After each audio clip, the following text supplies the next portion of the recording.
Radhe Radhe everyone, आप सभी का बहुत बहुत स्वागत है हमारे इस चैनल में। आज की वीडियो में शेयर करेंगे हम आपके साथ रामायण कैसे पढ़नी चाहिए, किस तरह से रामायण पढ़नी चाहिए, किस तरह से नियम होते हैं रामायण पढ़ने के, और रामायण जब हम शुरू करते हैं तो हमें पहले दिन क्या करना चाहिए। इस वीडियो में आपके साथ स्पष्ट रूप से शेयर किया जाएगा। और अगर आपको रामायण पढ़ना नहीं आती तो आप हमें नीचे कमेंट करें, हम आपको डेली रामायण पढ़ना सिखाएंगे। तो अगर आपको नहीं आती, आप इस चीज़ में इच्छुक हैं पढ़ने के, सीखना चाहते हैं, तो आप नीचे हमें कमेंट बॉक्स में कमेंट करें, तो उसके लिए हम वीडियो आप लोगों के लिए ज़रूर बनाएंगे। तो आज का वीडियो जो है वो मेरे हस्बैंड आप सबके साथ शेयर करेंगे, क्योंकि वो रामायण के विषय में उन्हें बहुत अच्छी जानकारी है, मुझे इतनी अच्छी जानकारी नहीं है। तो वही आप सबको बताएंगे कि किस तरह से हमें रामायण पढ़नी चाहिए। और रामायण जो पढ़ने की जो जगह होती है वो आप अपने मंदिर के सामने पढ़िए, क्योंकि जो मंदिर की जो जगह होती है, जो हमारे भगवान विराजमान होते हैं, बहुत ही ज़्यादा अच्छी मानी जाती है, क्योंकि वहाँ हमारे देवी देवता निवास करते हैं। इसीलिए हो सके तो अपने मंदिर के सामने आप रामायण पढ़िए। सुबह शाम जब भी आपको वक्त मिले आप रामायण ज़रूर पढ़ा करिए। और रामायण पढ़ने के जो भी नियम कानून होते हैं, किस तरह से रामायण हमें पढ़नी चाहिए, इस वीडियो में पूरी तरह से मेरे हस्बैंड आप सबको स्पष्ट रूप से बताएंगे, आपको पढ़कर भी बताएंगे। अगर वीडियो अच्छा लगता है तो वीडियो को आप लाइक ज़रूर करें। चैनल पर पहली बार आए हैं तो चैनल को सब्सक्राइब करना बिल्कुल भी ना भूलें। जब भी रामायण जी पढ़े हमेशा आसन बिछाकर आपको पढ़ना है, हमेशा ऊनी आसन का यूज़ करें। तो देखिए हमने यहाँ पे ऊनी आसन बिछा लिया है। इस तरह का देखिए लकड़ी का स्टैंड आता है, धार्मिक पुस्तकें इसी स्टैंड पर रखकर पढ़ी जाती हैं, ये आपको मार्केट में आसानी से मिल जाएगा। तो देखिए इस पर आप कपड़ा ज़रूर बिछाएं। तो देखिए हमने यहाँ पे कपड़ा बिछा लिया, ये पूजा का कपड़ा है, आपने डेली उसके कपड़ों का आपको यूज़ नहीं करना है, पूजा का स्पेशल कपड़ा रहता है, उसी को आप बिछाना चाहिए आसन के रूप में। उसके ऊपर हमने अपनी रामायण जी को विराजमान कर दिया है और भगवान जी हैं हमारे सामने। तो बस यहीं भगवान जी के सामने हम अपनी रामायण जी को पढ़ते हैं, और इसी तरह आप सबको भी पढ़ना चाहिए। तो बस इसके बाद आपको मेरे हस्बैंड बताएंगे कि किस तरह से रामायण का आपको पाठ करना है। राधे राधे मित्रों। जय श्री राधे मित्रों, आप सभी लोग अपने घर पे प्रतिदिन रामायण का पाठ किस प्रकार करेंगे, इस विषय पे। रामायण का जो पाठ होता है, एक तो अखंड पाठ होता है जिसको 24 घंटे में समापन किया जाता है, उसको कहते हैं अखंड रामायण का पाठ। एक पाठ होता है रामायण का नवपारायण, इसमें ये दिया है नवपारायण विश्राम स्थान। तो पहला विश्राम, दूसरा, तीसरा, चौथा, पांचवा, छठवां, सातवां, आठवां और ये नौवां, ये 9 विश्राम है। तो ये 9 विश्राम जो है इनके इधर जो है जो पृष्ठ संख्या दी हुई है कि इतने पृष्ठों पे ये जो है पहला विश्राम समाप्त हुआ है। तो ये जैसे आपको बताया कि 3 और 4 प्रकार से आप जो है रामायण का पाठ कर सकते हैं। एक तो जो है अखंड होता है, तो ये 24 घंटे में पूरा होता है। दूसरा जो पाठ, दूसरी विधि जो है वो ये है कि आप एक विश्राम जो है 9 पारायण, ये 9 दिन में, जैसे नवरात्र इत्यादि जो आते हैं उनमें आप 9 दिन में इस पूरा रामायण जी का पाठ कर सकते हैं। इसके बाद तीसरा जो है मासिक पाठ, 1 महीने में पूरा आप रामायण जी का पाठ किस प्रकार कर सकते हैं। तो ये पहला विश्राम मास पारायण, वहाँ लिखा है सब जगह मास पारायण पहला विश्राम, ये 40 पृष्ठ संख्या पे। दूसरा विश्राम, तीसरा, ऐसे करके आप देख रहे हैं। तो ये 30 विश्राम है।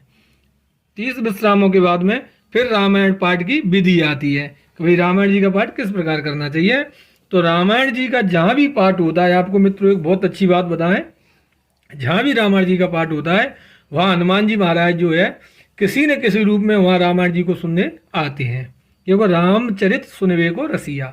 हनुमान जी जो है भगवान राम के चरित्रों के या कृष्ण के या लक्ष्मी नारायण उनके चरित्रों को सुनने के रसिया, रसिक जिसको कहें, जैसे कहते हैं प्रेमी इसको शब्द कहा जाए, तो ये रसिक हैं।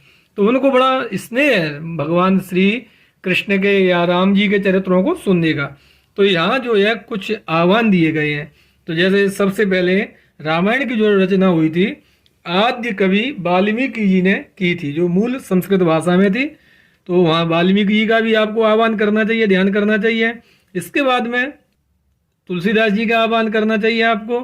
फिर जो है गौरी गणेश का आपको आह्वान करना चाहिए, और सपत्नीक जो है लक्ष्मण जी का आह्वान करना चाहिए। सपत्नीक जो है शत्रुघ्न जी को आह्वान करना चाहिए, और सपत्नीक भरत जी का भी आपको आह्वान करना चाहिए, और हनुमान जी महाराज का भी आपको आह्वान करना चाहिए, ध्यान करना चाहिए, आह्वान करना चाहिए। उसके बाद में जो है फिर भगवान सीताराम जी का आप ध्यान करेंगे, आह्वान करेंगे, और षोडशोपचार विधि से पाठ पूजा करेंगे। तो षोडशोपचार विधि जैसे हमारे कई वीडियो पड़े हैं, इसमें आप जब देखेंगे कि षोडशोपचार पूजन किस प्रकार होता है, तो 4 बार जल चढ़ाना, फिर पंचामृत से स्नान, फिर वस्त्र पहनाना, फिर चंदन लगाना, चावल लगाना, पुष्प चढ़ाना, माला पहनाना, इसके बाद में अबीर, गुलाल, हल्दी इत्यादि जो नाना परिमल द्रव्य होता है वो सब चढ़ाना।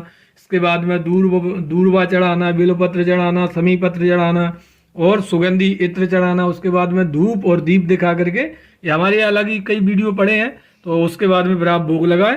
भोग लगाने के बाद में जो है ऋतुफल, और ऋतुफल के बाद में तांबुल, मुख शुद्धि के लिए लौंग, इलायची और पान का पत्ता और कुछ दक्षिणा, ये सब चीज़ें चढ़ा के षोडशोपचार पूजन होता है। तो और इसको करने के बाद में जो है आप हाथ जोड़ के, और आप चाहें जैसे अनुष्ठान के तौर पे अगर आप पाठ करते हैं, जैसे नवपरायण करते हैं, तो आपको ये जो न्यास दिए हैं वो आवाहन, एक इसके बाद में ये करन्यास दिए हैं, तो ये करन्यास आपको करना चाहिए। और ये हृदय आदि न्यास दिए हैं, हृदय न्यास ये भी करना चाहिए। इसके बाद में यहाँ ध्यान करना चाहिए, और ध्यान के बाद में आप जो है श्री रामचरितमानस का पाठ कहाँ से प्रारंभ करेंगे ये भी आपको अभी बताते हैं।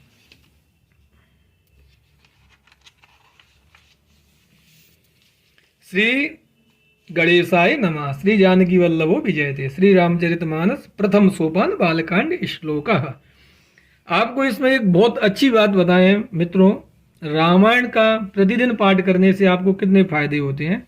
जैसे कि रामायण को जब आप पढ़ेंगे तो रामायण में सबसे पहले जो आता है वो है श्लोक, इसके बाद में फिर आता है सोरठा श्लोक, फिर उसके बाद में सोरठा, फिर उसके बाद में आती है चौपाई, और चौपाई के बाद में आपको एक थोड़ा सा दोहा, ये दोहा लिखी है, ये दोहा है, यहाँ जो चौपाई है, इसके बाद में ये लिखा हुआ है छंद, ये छंद आते हैं। तो आपको एक ये बताएं, जैसे इस लोक में यानी पृथ्वी लोक में आपको क्या करना है, बोले सो रटो। बोले क्या रटे, किसको रटना है, बोले चौपाई। चौपाई जो आप देख रहे हैं, चौपाइयों को रटो। बोले कब रटना है इनको, फिर यहाँ प्रश्न हुआ कि कब रटना है, बोले दोहा। दो क्या है, बोले राम, जो अक्षर जो है राम या सीता या राधा या कृष्ण, ये जो 2 अक्षर हैं ये आपको इस श्लोक में रटना है। तो ये सबसे पहले आपने देखा श्लोक, बोले श्लोक में बोले दोहा, सोरठा, बोले सो रटिए। बोले क्या, बोले दोहा। बोले दोहा मैंने राम, राधा, सीता, कृष्ण, ये जो 2 शब्द हैं इनको आपको रटना है। फिर चारों पहर, दिन में 4 पहर होते हैं और 4 पहर रात्रि के होते हैं, तो आप 4 पहर कभी भी आप इनको भजन कर सकते हैं। और उसके बाद में फिर बोले 4 पहर, और फिर उससे अगर ज़्यादा आपका मन होता है तो बोले आप क्षण क्षण जो है भगवान राम का नाम लेते रहिए। बोले राजा रामचंद्र भगवान की जय। इस प्रकार जो है आप श्री रामचरितमानस का पाठ करें। तो ये 3 विधि हमने आपको बताई, एक तो अखंड पाठ की विधि, दूसरी आपको बताई नवपरायण, 9 दिन में रामायण जी का पूरा पाठ, और तीसरी बताई आपको मास पारायण, 1 महीने में रामायण जी का पूरा पाठ। इसके बाद मित्रों कई लोग चाहते हैं कि हमको प्रतिदिन रामायण जी का पाठ करना है। तो आपको प्रतिदिन रामायण जी का पाठ किस प्रकार करना है, आप एक निश्चित करें कि हमको प्रतिदिन जो है 5 दोहा या 1 दोहा, विषम संख्या के दोहों को हमको पाठ करना है। तो विषम संख्या में 3 को नहीं लेना है, 3, 13, 23 को ज़्यादा शुभ नहीं मानते हैं, तो इसलिए आप नियम बनाएं। या तो आप जो है 1 दोहा, जैसे यहाँ से आपने शुरू किया, पहला जो है सोरठा है, यहाँ से शुरू किया नंबर 1 जो है, तो यहाँ से ये चलेगा जो आपका पहला दोहा जो है यहाँ जा कर के समाप्त होगा। तो यहाँ जो समाप्त होने के बाद आप यहाँ विश्राम दे सकते हैं। और अगर आपको 5 दोहा पढ़ना है तो एक ये दूसरा दोहा यहाँ हो गया, इसके बाद तीसरा दोहा हो गया, और तीसरा में का और खा ये 2 दिए हैं, तो यहाँ पूरा होने के बाद तीसरा दोहा होगा। इसके बाद में जो है फिर यहाँ ये चौथा दोहा हो गया, और इसके बाद यहाँ 5वां दोहा। तो 5वें दोहा को यहाँ आप पाठ करके यहाँ कोई निशान आप लगा देंगे। इसके बाद में जब अगले दिन आप पाठ करेंगे तो 5वें दोहा से यहाँ से ही आप पाठ को प्रारंभ करेंगे। ऐसा नहीं है कि यहाँ आपने समापन किया तो यहाँ से पाठ नहीं करना है, आपको यहीं से पाठ करना है। और चूंकि अब जो है रामायण जी को हमको कैसे पढ़ना है, अब इस विषय पे चर्चा करते हैं। तो सबसे पहले जो है हनुमान जी का आप ध्यान करेंगे, और हनुमान जी का हम ध्यान करेंगे, हाथ जोड़ के श्री गुरु चरण सरोज रज निज मन मुकुर सुधार बरनहुँ रघुवर विमल जसै जोदायक फल चार बुद्धहीन तन जानिकै सुमिरौ पवन कुमार बल बुद्धि विद्या देहु मोहे हरऊ कलेश विकार सियावर रामचंद्र शंकर हरिओम जय जय सिया राम। इस प्रकार जो है आपको हनुमान जी का आह्वान करना है। और फिर इसके बाद जो है आपको रामायण जी का पाठ, तो रामायण जी का पाठ यहाँ से आप प्रारंभ करेंगे। श्री गणेशाय नमः। श्री जानकी वल्लभो विजयते। श्री रामचरितमानस प्रथम सोपान बालकांड श्लोक वर्णानामार्थ संगानां रसानां छन्दसामपि मंगलानां च करतारौ वन्दे वाणी विनायकौ भवानी शंकरौ वन्दे श्रद्धा विश्वासरूपिणौ याभ्यां विना न पश्यन्ति सिद्धा स्वान्तस्त्वमीश्वरा वन्दे बोधमयं नित्यं गुरुं शङ्कररूपिणम् यमाश्रितो हि वक्रोऽपि चन्द्रः सर्वत्र वन्द्यते सीतारामगुणग्राम पुण्यारण्यविहारिणौ वन्दे विशुद्धविज्ञानौ कवीश्वर कपीश्वरौ उद्वदस्थितिसंहारकारिणीं क्लेशहारिणीं सर्वश्रेयस्करीं सीतां नतोऽहं रामवल्लभाम् यन्मायावशवर्त विश्वमखिलं ब्रह्मादिदेवासुरा यत्साध्यादमृषैव भाति सकलं रज्जो यथा हेर्भ्रमा यत्पादप्लव मे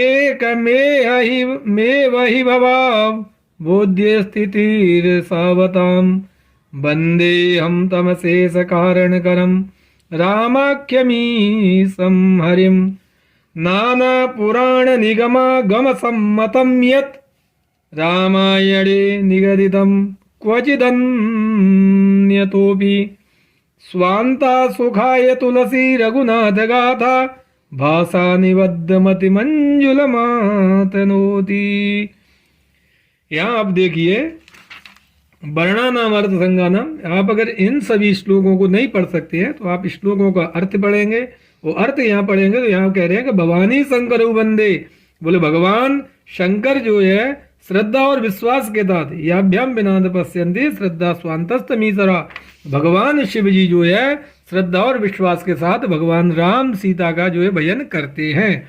तो ये इस प्रकार आपको पढ़ना है। अब यहाँ से हम रामायण का पाठ प्रारंभ करते हैं। तो आप पाठ प्रारंभ करेंगे तो पाठ प्रारंभ करने से पहले आप संपुट भी लगाना चाहे तो किसी भी संपुट, कोई भी चौपाई का आप संपुट लगा सकते हैं। सबसे सरल चौपाई एक रहती है, मंगल भवन या मंगल हारी द्रवं सुदशरथ अजिर बिहारी जो सुमिरत सिद्धि होय गणनायक करिवर वदन करौ अनुग्रह सोय बुद्धि रास शुभ गुण सदन मुख होई बाचाल पंगु चढ़े गिरिवरि गहन जासु कृपा सुदयाल द्रवं सकल कलिमल दहन नील सरोरुह श्याम तरुण अरुण बारिज नयन करौ सुमम उर धाम सदा क्षीर सागर शयन कुंद इंदु समुदे उमा रमन करुणा अयन जाहि दीन परने करौ कृपा मर्दन मयन बंदौ गुरुपद कंज कृपा सिंधु नर रूप हरि महामोहतम पुंज जासु बचन रवि कर निकर मंगल भवन अमंगल हारी द्रवं सुदशरथ अजिर बिहारी बंदहु गुरुपद पदम परागा सूरज सुवास सरिस अनुरागा अमीय मूरिमय चूरन चारु समन सकल भव रुचि परिवार।